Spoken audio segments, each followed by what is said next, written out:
Welcome to Jesus God Palace in the name of Jesus. நல்ல தேவனே, இப்போது உண்மை நன்றியோடு பார்க்கிறோம். நாங்கள் ஒருமித்து உண்மை துதித்து மகிமைப்படுத்தும்படியாக நேரத்தை ஆயத்தப்படுத்தினீர். உமக்கு ஸ்தோத்திரமானவரே. இந்த ஜப நேரத்தை உமது கரத்தில் கொடுக்கிறோம். தொடக்கம் முதல் முடிவு வரை நீர் அசைவாடுவீராக, மகிமையாய் நடத்தி செல்வீராக, ஆசீர்வாதமாய் இருப்பதாக இயேசுவின் நாமத்தால் ஜெபிக்கிறோம் ஜீவன்ல நல்ல பிதாவே, ஆமென். இப்போதும் நாம் ஒரு பாடல் பாடலாம். ஜெயம் கொடுக்கும் தேவ ஆவியே, அசைவாடையும்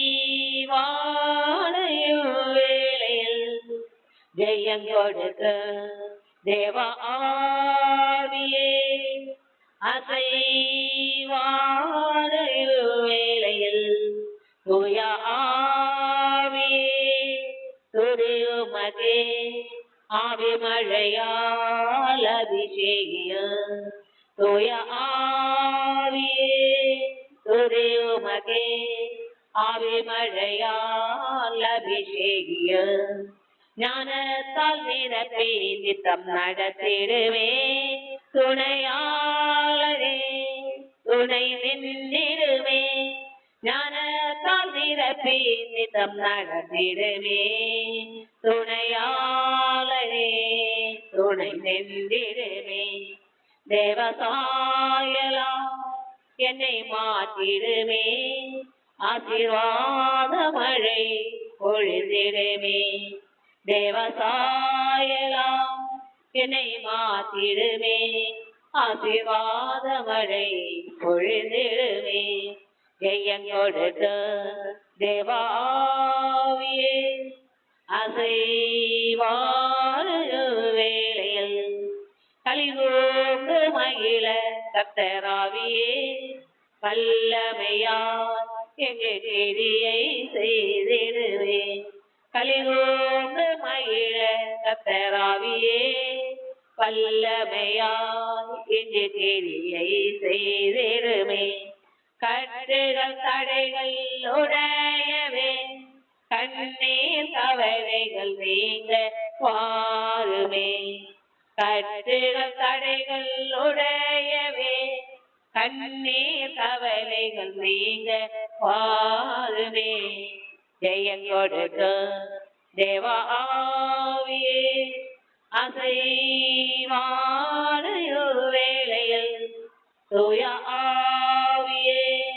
துதியுமகே ஆவி மழையால் அபிஷேகியம், தூய ஆவியே துதியுமகே ஆவி மழையால் அபிஷேகியம். எல்லாரும் கேளுங்க. ஆவி மழையால் உங்க குடும்பங்களை நிரப்புற, எல்லாருடைய குடும்பத்தை தேவன் ஆவி மழையால் நிரப்புற, ஆவி மழையால் நிரப்புங்க ஆண்டவரே கேளுங்க கேளுங்க. ஹalleluya. எல்லா அந்தகார செயல்பாடுகள் நீங்கி போகும்படியாக, எல்லா தடைகளை உடைத்து தள்ளும்படியாக ஆவியால் நிரப்பப்பட வேண்டும். ஹalleluya. அவருடைய அக்கினியால் நிரப்பப்பட வேண்டும்.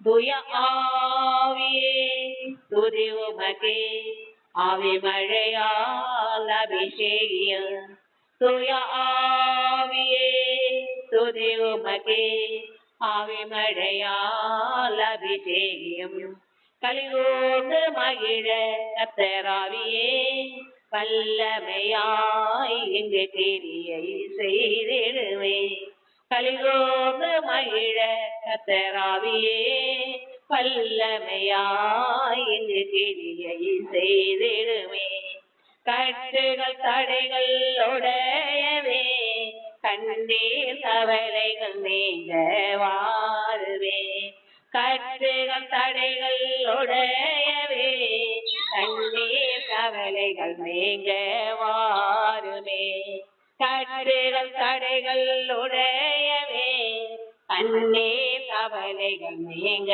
வாருமே, ஜெயம் கொடுக்கும் தேவ ஆவியே, அசைவாடையும் வேளையில் தூய ஆவியே, துதியுமகே ஆவி மழையால் அபிஷேகியம், ஆவி மழையால் அபிஷேகியம். இன்று நான் எப்படியாக தேவனோடு நாம் கடந்து செல்லும் போது அதாவது நாம் இப்போ தேவனோடு தான் கடந்து செல்கிறோம் தினமும். அறியாமல் இருந்த நாம் இப்போது தேவனை அறிந்து அவரோடு நடைபோடுகிறவர்களாக இருக்கிறோம். இப்போது தேவனையோடு நடைபோடுகிறோமா எப்படியாக வாழ வேண்டும், எப்படியாக பேச வேண்டும், எப்படி பேசினால் தேவனுக்கு பிரியமாயிருக்கும், எப்படி பேசினால் தேவனுக்கு பிரியம் இல்லாமல் இருக்கும், எப்படி பேசினால் நம்முடைய வாழ்க்கையில் ஆசீர்வாதங்கள் வரும், சில வல்லமையான செயல்கள் நம்முடைய வாழ்க்கையில் எப்படியாக வெளிப்படும் என்பதை நாம் பார்க்க வேண்டும். சங்கீதம் 37:30 நாம் பார்க்கும்போது, நீதிமானுடைய வாய் ஞானத்தை உரைத்து அவனுடைய நாவு நியாயத்தை பேசும். நாம ஒரு நீதிமான்களாக இருக்க வேண்டும் என்றால் நம்மை தேவன் எதற்காக அழைத்திருக்கிறார்? ஒரு நீதிமானாக மாறும்படிதான் தேவன் நம்மை அழைத்திருக்கிறார். நான் நீதிமானாக மாறவில்லை என்றால் தேவனுடைய ராஜ்யத்தை நாம் சுதந்திரிக்க முடியாது. அதாவது நாம் ஒரு பூர்ண ரட்சிப்பை அடைய முடியாது. ஆகையினால் நாம் ஒரு நீதிமான்களாக வாழ வேண்டும் என்பதுதான் தேவனுடைய விருப்பம். அப்படியாக நம்மை ஒரு நீதிமான்களாக மாறும்படியாகத்தான் அவர் நம்மை வழிநடத்துகிற தேவனாக இருக்கிறார்.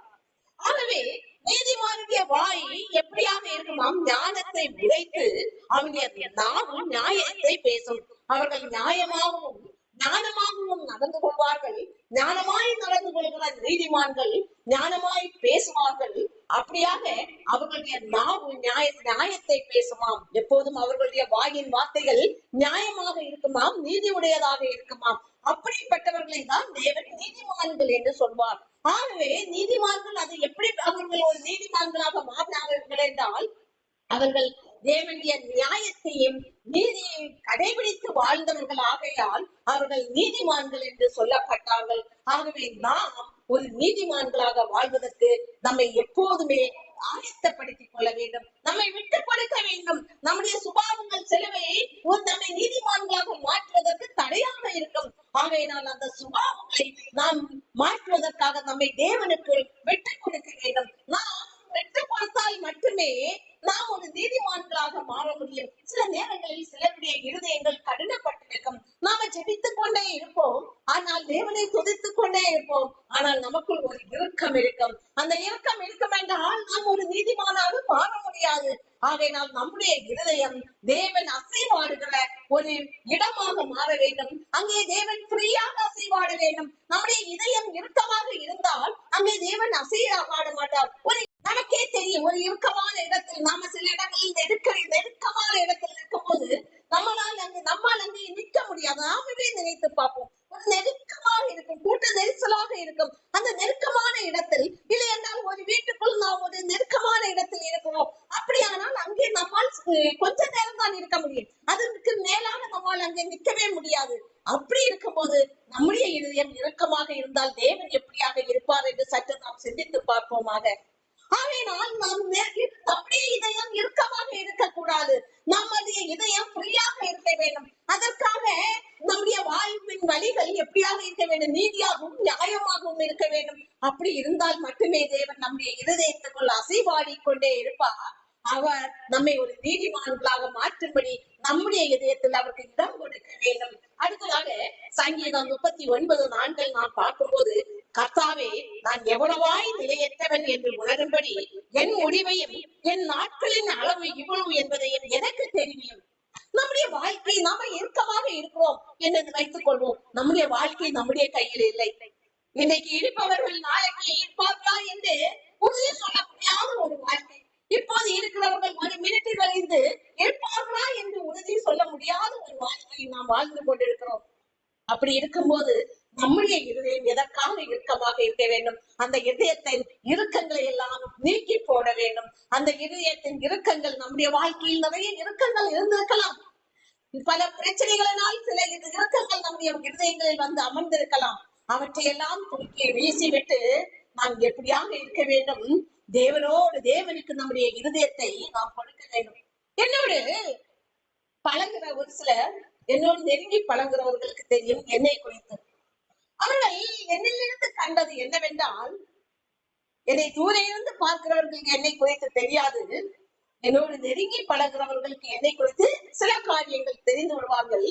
அவர்கள் என்னிலிருந்து கண்டது என்னவென்றால், அவர்கள் இன்னசென்ட், இன்னசென்ட் என்றால் எதையுமே மனசுல வைத்திருக்க மாட்டார்கள். ஆகையினால் தான் தேவன் அவளோடு அசைவாடுகிறவராக இருக்கிறார் என்று சொன்னவர்கள் உண்டு என்னிடத்திலே. அப்போது என் கண்களிலிருந்து தாரை தாரையாய் கண்ணீர் வலித்ததுண்டு. ஏன் தாரை தாரையாய் கண்ணீர் வலிந்தது என்று தெரியுமா? நான் என்னுடைய தேசம் அங்கே பற்றி எரிந்ததுதான். ஒரு இன்னசென்டாக நாம இருப்போம் என்றால் தேவனை நாம் நேசிக்கிறவர்களாக இருப்போம். நமக்கு இன்னசென்டால் கள்ளம் கபடம் இருக்காது. எல்லாமே ஓப்பனாகவே அங்கே தேவனோடு இடைபடுவார்கள். அந்த இறுக்கங்கள் நம்முடைய மனதில் இருக்காது. அப்படி ஒரு இறுக்கம் நம்முடைய மனதில் இருக்குமானாலும் அதை கொஞ்ச நேரங்களில் அதை தூக்கி போட்டு விட்டு போய்கொண்டே இருப்பார்கள் தேவனோடு. அதுதான் ஒரு கள்ளம் கபடமற்ற வாழ்க்கை. அப்படியாக ஒரு புறாவை போல் நாம் இருக்க வேண்டும் என்றுதான் வேதத்தில் சொல்லப்பட்டிருக்கிறது. கள்ளம் கபடமற்ற ஒரு வாழ்க்கை. அப்படியாக ஒரு கள்ளம் கபடமற்ற வாழ்க்கை இருக்கும் போதுதான் தேவன் நம்மோடு அசைபாடுகிறவராக இருப்பார். ஆகவே அந்த நாளைய தினத்தை குறித்தே நமக்கு உத்தரவாதம் இல்லாமல் நாம் வாழும் போது அங்கே சொல்லப்பட்டிருக்கிற கர்த்தாவே, நான் எவ்வளவாய் நிலையற்றவன். நம்முடைய வாழ்க்கை எப்படிப்பட்டது? ஒரு நிலையற்ற வாழ்க்கை. இந்த நிலையற்ற வாழ்க்கையை நான் உணரும்படி நான் உணர வேண்டும். நமக்கு உணர்வு இல்லாதவர்களாக இருந்தோம் என்றால், அந்த நிலையற்ற வாழ்வை குறித்து ஒரு உணர்வு இல்லாதவர்களாக வாழ்ந்தோம் என்றால், நம்முடைய இதயத்தில் தேவனை குறித்து ஒரு அறிவு இல்லாதவர்களாக இருப்போம். ஆகையினால் நமக்கு நாளைய தினத்தை குறித்து ஒரு பயம் இருக்க வேண்டும். நாளைய தினத்தை குறித்து ஒரு பாதுகாப்பு இருக்க வேண்டும். அந்த பாதுகாப்பு யாருடைய கையில் இருக்கிறது? தேவனுடைய கையில் இருக்கிறது. ஆகையினால் தான் நான் எவ்வளவாய் நிலையற்றவன் என்று உணரும்படி என் முடிவையே என் நாட்களின் அளவு இவ்வளவு என்பதையும் எனக்கு தெரியும். ஆகவே நம்முடைய அந்த உணர்வு ஏற்பட வேண்டும். நான் ஒரு நிலையற்றவன். என்னுடைய வாழ்க்கை ஒரு நிலையற்ற வாழ்க்கை. அது உறுதியானது அல்ல. ஆனால் உறுதியான வாழ்க்கை நமக்கு எங்கே இருக்கிறது? பரலோக ராஜ்யத்தில் இருக்கிறது. அவர் நமக்காக ஒரு வாசஸ்தலம், நமக்காக ஒவ்வொருத்தருக்கும் ஒரு வாசஸ்தலத்தை அங்கே ஆயத்த பண்ணி வைத்திருக்கிறார். அப்படியாக இருக்கும்போது இந்த பூலோகம் நமக்கு நிலையற்றது. அப்ப நாம நினைக்கலாம், ஏன் ஆண்டவர் பூமியை உருவாக்கி மனுஷர்களை நமக்கு இங்கே வைத்தார் என்று. அவர் அப்படியாக அவருடைய சிருஷ்டிப்பின் ஒரு மகிமையை வெளிப்படும்படி இந்த பூலோகத்தை உருவாக்கினார். அங்கே மனிதர்களை உருவாக்கினார். மனிதர்கள் தேவனை தொழுது கொள்ளவும் வேண்டும். அவருடைய நீதியும் நியாயத்தின் பாதையில் கடந்து செல்ல வேண்டும். அவர்கள் ஒரு நீதிமான்களாக வாழ வேண்டும். அப்போதுதான் தேவனுக்கு பிரியமான ஒரு வாழ்க்கை வாழ்கிறவர்கள் என்று அவர் அறிந்து கொள்கிறார். அதனால்தான் தேவன் இந்த பூலோகத்தில் மனிதர்களை ஒரு பூமியை உருவாக்கி மனிதர்களை சிருஷ்டித்தார். முக்கிய காரணம், மனிதர்கள் தேவனை மகிமைப்படுத்த வேண்டும். இந்த பூலோகத்திலும் மகிமையாக வாழ வேண்டும். கொஞ்சம் காலங்கள் வாழ்வார்கள், அடுத்து மீண்டும் தேவனோடு போய் சேர்வார்கள். நீர்நிலைகளை நாம் பார்க்கும் போது அது நீர் ஆவியாகிறது, மீண்டும் எப்படியாக போகிறது? அங்கே வானத்தில் மேகமாக போய் அப்படியே வந்து கடலில் மீண்டும் மழையாக கடலில் சங்கமிக்கிறது. அதே போலதான் தேவன் நம்மை சிருஷ்டித்தார். அவருடைய ஜீவனைத்தான் நமக்கு தந்தார். சிருஷ்டித்து அவருடைய ஜீவனை நமக்கு தந்திருக்கிறார். மீண்டும் நாம் கொஞ்சம் சில காலங்கள் இங்கே ஒரு நேர்மையான ஒரு நீதிமான்களாக வாழ்ந்துவிட்டு மீண்டும் நாம் எங்கே சென்று சேர்கிறோம்? அவரோடு அவருடைய ராஜ்யத்தில் சென்று சேர்கிறோம். இதுதான் நமக்கு தேவன் கொடுத்த வாழ்க்கை. அப்படியாக இருக்கும் போது நமக்குள் ஒரு உணர்வு இல்லை என்றால், நம்முடைய நாளைய தினத்தை குறித்து ஒரு உணர்வு இல்லை என்றால், நம்முடைய வாழ்க்கை ஒரு நிலையற்றது என்கிற உணர்வு இல்லை என்றால், நாம் ஒரு நீதிமான்களாக வாழவே முடியாது. காரணம், நமக்குள் அந்த தெய்வ பயம் இருப்பதில்லை. அப்படியாக சங்கீதம் 71:8 சொல்லப்படுகிறது, என் வாய் உமது துதியினாலும் நாள்தோறும் உமது மகத்துவத்தினாலும் நிறைந்திருப்பதாக. எனவே நாளைய தினத்தை குறித்தே ஒரு நிச்சயம் இல்லாத வாழ்க்கை வாழ்கிற நமக்குள் எது இருக்க வேண்டும்? நம்முடைய வாய் தேவனை துதித்துக் கொண்டே இருக்க வேண்டும். அதற்காகத்தானே நாம் இந்த உலகத்தில் பிறந்திருக்கிறோம், அவரை மகிமைப்படுத்துவதற்காக. அப்படியாக நம்முடைய வாயை அவரை துதிக்க வேண்டும். நாள்தோறும் அவருடைய மகத்துவத்தினால் நிறைந்திருக்க வேண்டும். அவருடைய பெருமைகள், அவரை குறித்து நாம் பெருமை பாராட்ட வேண்டும். இன்றைய மனுஷர்கள் யாரை குறித்து பெருமை பாராட்டி கொண்டிருக்கிறார்கள்? மனுஷர்களை குறித்தே மனுஷர்கள் பெருமை பாராட்டி கொண்டிருக்கிறார்கள். அவர்களை குறித்தே அவர்கள் பெருமை பாராட்டி கொண்டிருப்பார்கள். இன்னைக்கு நாம் அதைதான் பார்ப்போம். எந்த இடத்துல போனாலும் நான் யார் என்று தெரியுமா? இதுதான் அவர்களுடைய வாயிலிருந்து வந்து கொண்டிருக்கிற வார்த்தையாக இருக்கும். ஆனால் அது ஒரு நிலையற்றது என்பதை அவர்கள் அறியாது இருக்கிறார்கள். ஒரு நிலையான வாழ்வு நமக்கு எங்கே இருக்கிறது? தேவன். அந்த நான் என்கிற அந்த பொருளுக்கு அர்த்தத்துக்கு உரியவர் தேவன் ஒருவரே. அப்படி இருக்கும்போது அவருடைய பாதப்படியில் வாழ்கிற நாம், அவர் வானம் அவருடைய சிங்காசனமும், அவர் எங்கே இருக்கிறார்? ஆனமாகிய சிங்காசனத்தில் வீட்டிருக்கிறவர் அவருடைய பாதம் பூமியாய் இருக்கிறது. அந்த பூமியில் அவருடைய பாதப்படியில் அமர்ந்திருக்கிறவர்கள் தான் நாம். அப்படி இருக்கும் போது நான் என்கிற ஒரு எண்ணம் நமக்குள் வரவே கூடாது. அதில் நாம் கவனமாக இருக்க வேண்டும். எதை செய்தாலும் இது நான் செய்தேன், எதை வாங்கினாலும் இது என்னுடையது, நான் என்கிறதா அநேகர் சொல்வார்கள். நான் இந்த விஷயத்தில் நான் என் பிள்ளைகளுக்கு கவனமாய் கற்றுக் கொடுப்பேன். எப்போதும் ஒரு வேலை விஷயத்திலேயாக இருந்தாலும் இது நான் நன்றாக செய்தேன் என்று அவர்கள் சொன்னா கூட நான் உடனடியாக சொல்வேன். இல்லை, தேவனுடைய ஞானத்தால் இதை நீங்கள் மகிமையாய் செய்தீர்கள் என்று சொல்லுங்களே தவிர இது உங்களுடைய அறிவினால் வந்தது என்று ஒருபோதும் சொல்லாதீர்கள் என்றுதான் கற்றுக் கொடுப்பேன். அதை நீங்கள் உங்கள் பிள்ளைகளுக்கு கற்றுக் கொடுக்க வேண்டும். அதை நான் முதலாவதாக உணர்ந்து கொள்ள வேண்டும். அடுத்ததாக நம்முடைய பிள்ளைகளுக்கு அதை கற்றுக் கொடுக்க வேண்டும். அடுத்ததாக சங்கீதம் 73:9 நாம் பார்க்கும்போது தங்கள் வானமட்டும் என்ன பேசுகிறார்கள், அவர்கள் நாமும் பூமி எங்கும் உலாவுகிறது. இதுதான் அவர்கள் பேசுகிறார்கள். நான் என்ற அந்த வார்த்தைகளை பயன்படுத்துகிறவர்கள் வானம் மட்டும் அவர்கள் பேசுகிறார்கள், பெருமை பேசுகிறார்கள், வானம் மட்டும் பேசுகிறார்கள், தங்களை பெருமை பாராட்டுகிறார்கள். இது என்னுடைய பலத்தால் வந்தது, என்னுடைய நான் உருவாக்குனது, நான் சம்பாதித்தது, நான் என்று சம்பாதிப்பார்கள். ஆனால் பலவீனமாய் படுக்கையில் இருக்கும் போது அந்த நான் என்கிறது அப்போது அங்கே அழிந்து போகும். அதை உணராமல், அது நாளைய தினம் ஒரு நிலையற்றதை உணராமல் தான் இந்த வானம் மட்டும் பேசுகிறார்கள் தங்களுடைய வாயின் வார்த்தைகளை. ஆகையால் அவர்கள் பூமி எங்கும் உலாவுகிறதும் அவர்கள் எந்த தேசத்திலே சென்றாலும் அவர்கள் தங்களை பெருமை பாராட்டி கொண்டுதான் இருப்பார்களாம். நாம் எப்போதும் அதை மனதில் வைத்துக் கொள்ள வேண்டும். பாதப்படியில் இருக்கிற தேவனுடைய பாதப்படியில் இருக்கிற நாம் எப்படியாக வாழ வேண்டும்? அவரைத்தான் பெருமை பாராட்ட வேண்டும், அவரை துதித்து மகிழ வேண்டும், அவருடைய வளர்ச்சிகளை பெருமை பேச வேண்டும். அவர் எனக்கு இப்படியாக செய்தார், அவர் என்னை இப்படியாக நடத்தினார், எங்கள் வாழ்க்கையை இப்படியாக பாதுகாத்தார், அவரைத்தான் நாம் பெருமை பாராட்டுகிறவர்களாக இருக்க வேண்டுமே தவிர நம்முடைய அறியாமையினால் நாம் நம்மை பெருமை பாராட்டி கொண்டிருந்தோம் என்றால் இன்றைக்கே நாம் அதற்கு ஒரு முற்றுப்புள்ளி வைக்க வேண்டும். நாம் அதை குறை சொல்லக்கூடாது. ஏன்னா நமக்கு தெரியாததனால் நாம் அப்படி வாழ்ந்தோம். எப்போது தேவனை அறிகிறோமோ அப்போதே நாம் நம்மை தாழ்த்த வேண்டும். அப்போதே தேவனுடைய பாதப்படியில் அமர்ந்திருக்க வேண்டும். நாம் மார்த்தாள் மரியாதை குறித்து நாம் பார்த்திருக்கிறோம். மார்த்தாள் எப்போது வேலை என்று ஓடிக்கொண்டிருப்பாள். ஆனால் மரியாதோ தேவனுடைய பாதப்படி, தேவன் எப்போது இவர் ஆண்டவர் என்று மரியாதை அறிந்து கொண்டாரோ உடனடியாக அவருடைய பாதத்தில் அமரத் தொடங்கினார். இதுக்கு முன்பு வரை நம்முடைய அந்த வழிகளை நாம் சரியாக தெரியாததனால் நாம் அப்படி வாழ்ந்து கொண்டிருந்திருக்கலாம். ஆனால் இப்போது நாம் அவற்றை தெரிவதனால் உடனடியாக நாம் எப்படியாக மாற வேண்டும்? அவருடைய பாதப்படியில் அமர்கிறவர்களாக மாற வேண்டும். சங்கீதம் 141:3 கர்த்தாவே என் வாய்க்கு காவல் வையும், என் உதடுகளின் வாசலை காத்துக் கொள்ளும். அதனால் இதுவரை நாம் அறியாமல் நாம் ஏதோதான் பேசுகிறோம், வானம் மட்டும் பேசுகிறோம். ஆனால் இப்போது நாம் அறிந்து விட்டோம். ஆகையினால் நாம் எப்படியாக பேச வேண்டும்? தேவனோடு சொல்ல வேண்டும், ஆண்டவரே என்னுடைய வாய்க்கு காவல் வையும், ஒரு பூட்டு வையும் என்று நாம கேட்க வேண்டும். நம்முடைய வாய்க்கு பூட்டு இருக்குமானால் மட்டுமே நாம் நீதிமான்களாக மாற முடியும், அவருடைய ராஜ்யத்தை நாம் சுதந்திரிக்க முடியும். ஆகையினால் தேவனே என்னுடைய வாய்க்கு ஒரு பூட்டு வையும் என்று நாம ஜெபிக்க வேண்டும். வாய் தவறு உமக்கு பிரியமில்லாத வார்த்தைகள் என் வாயிலிருந்து புறப்பட்டு வராமல் இருப்பதாக என்று நாம் தினமும் ஜெபிக்க வேண்டும். யாரோ நமக்கு விரோதமாய் வருகிறவர்கள் வரும்போது நாமும் என்ன செய்கிறோம்? வாயில் வந்த வார்த்தைகளை பேசிவிட்டு நான் தான் ஜெயித்தேன், என்னுடைய வார்த்தையில் நான் பேசியவர்களை நான் ஜெயம் கொண்டேன் என்று நாம சொல்லலாம். ஆனால் இதை தேவன் அற்பமாய் பார்த்து கொண்டிருப்பார். தேவன் எல்லா இடத்திலும் சொல்லப்பட்டிருக்கிறது ஒன்றே ஒன்றுதான், நீங்கள் அமைதியாயிருங்கள், நான் உங்களுக்காக யுத்தம் செய்வேன் என்று. நமக்கு விரோதமாய் சிலர் வரலாம். ஏனெனில் நான் இது என்னுடைய அனுபவ வாழ்க்கையில் கண்டது. நாம் கடந்து போகிற பாதைகளில் நமக்கு பல இடர்கள் வரும், பல துன்பங்கள் வரும். அப்போது நான் எப்போதெல்லாம் நாம் அங்கே அமைதியாக நான் என் வாயை காத்துக் கொண்டனோ அங்கே தேவனுடைய கிரியை அங்கே வெளிப்பட்டதை நான் காத்துக் கொண்டேன். ஆகையினால் நமக்கு விரோதமான வார்த்தைகள் வரலாம், நமக்கு விரோதமான செயல்கள் நம்முடைய வாழ்க்கையில் மற்றவர்களால் வரலாம். அப்போது நாம் அமைதியாக காத்துக் கொள்ள வேண்டும். தேவன் இதைத்தான் அங்கே விரும்புகிறார். அப்போது தேவனுடைய கரம் அங்கே வெளிப்படும். ஆகவே நாம் வாயின் வார்த்தைகளை அங்கே விடக்கூடாது.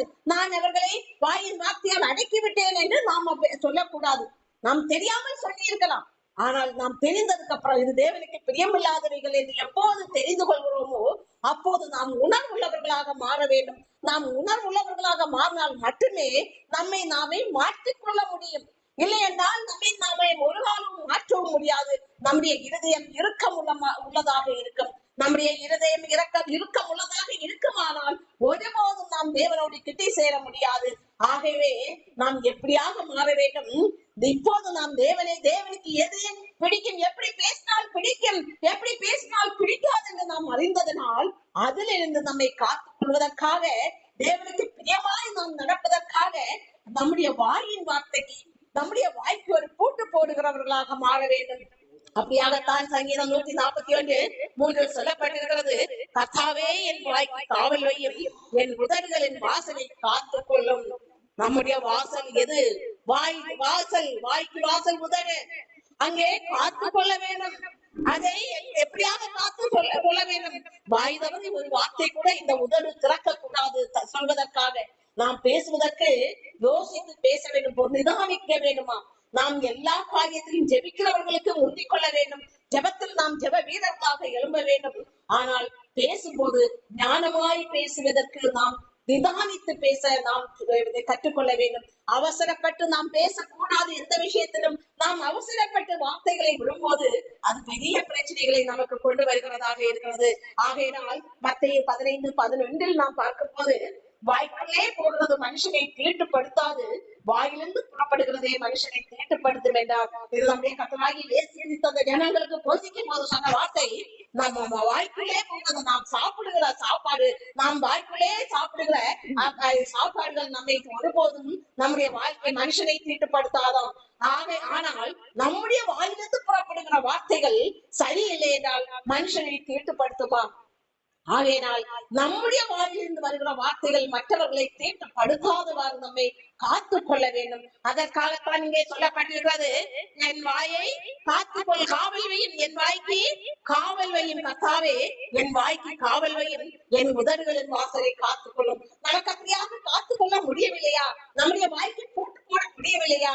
நாம என்ன சொல்ல வேண்டும்? தேவனோடு நாம ஜெபிக்க வேண்டும். ஆண்டவரே, என்னுடைய வாய்க்கு ஒரு காவல் வையும். ஆண்டவரே, நான் நிதானித்து பேச வேண்டும். வார்த்தைகளை நான் நிதானமாய் பேச வேண்டும். நான் பேசுவதைத்தான் நம்முடைய பிள்ளைகள் கற்றுக்கொள்வார்கள். அது நாளைக்கு பெரிய பிரச்சனைகளை கொண்டு வரும். சில குடும்பங்கள்ல பாருங்கள், பிள்ளைகள் சிறு பிள்ளைகளாக இருப்பார்கள், ஆனால் அவர்கள் பெரியவர்களை போல் பேசுவார்கள். பெரிய மனுஷர்கள் பேசுவது போல் பேசுவார்கள். எப்படி இதை பார்த்து கற்றுக்கொண்டார்கள்? அங்கே மற்றவர்கள் பேசுவதை பார்த்தவர்கள் கற்றுக்கொண்டு பேசுகிறதை தவிர அவர்களுடைய ஞானத்தில் விளங்கியதல்ல என்பதை நாம் அறிந்து கொள்ள வேண்டும். அப்போது பெரியவர்களை போல் பேசும்போது மற்றவர்கள் நினைப்பார்கள், ஐயோ என் பிள்ளை எப்படியாக பேசுகிறான் பாருங்கள் என்று. அதல்ல, அவர்கள் மற்றவர்கள் பேசுவதை பார்த்து அவர்கள் பேசுகிறது. ஆகையினால் எப்போதுமே பேசுவதற்கு நிதானமாய் நாம் பேசும்போது நம்முடைய பிள்ளைகள் நாளைக்கு அதை கற்றுக்கொண்டு அதன்படியாக செயல்பட மாட்டார்கள். சர்வசாதாரணமாய் பிள்ளைகள் கெட்ட வார்த்தைகளை பேசுவார்கள். அது எப்படியாக பேச தொடங்குகிறார்கள்? அவர்கள் பெற்றோர்களிடம் இருந்து கற்றுக்கொள்வதனால் அவர்கள் சர்வசாதாரணமாய் பேச தொடங்குவார்கள். ஆகையினால் அது தேவனுக்கு அறிவுரைப்பை கொண்டு வரும். ஒரு நீதிமானாக நாம் வாழ்வதற்காக நாம் வாய் ஞானத்தை பேச வேண்டும். ஞானமும் நீதியாகவும் நடந்து கொள்ள வேண்டும். நியாயத்தையும் நீதியையும் தான் பேச வேண்டும். வாய் எப்போதும் ஒரு நீதிமானாக மாற வேண்டும் என்றால் நம்முடைய வாய் நியாயத்தை பேச வேண்டும், நீதியை பேச வேண்டும். அதன்படியாக நாம் நடந்து கொள்ளும் போதுதான் நமக்காக தேவன் ஆயத்த பண்ண அந்த வாசஸ்தலத்தை நாம் கண்டடைய முடியும். அது தேவனுடைய சித்தம். அதுதான் ஒரு மனுஷன் தேவனுடைய சித்தம் என்னவென்றால் அந்த மனுஷன் தேவன் அவர்களுக்காக தேடித்த வாசஸ்தலத்தை கண்டடைய வேண்டும் என்றால் அவர்கள் ஒரு நீதிமான்களாக மாற வேண்டும். அதற்காக நீதிமான்களாக மாற வேண்டும் என்றால் அவர்கள் வாய்க்கு என்ன வைக்க வேண்டும்? பூட்டு வைக்க வேண்டும். அவர்கள் வாய் பூட்டு வைக்க வேண்டும். உதடுகளின் வாசலை காத்துக் கொள்ள வேண்டும். அப்படி இருந்தால் மட்டுமே அவர்கள் அந்த ஸ்தலத்தை அவர்கள் சுதந்திரித்துக் கொள்ள முடியும்.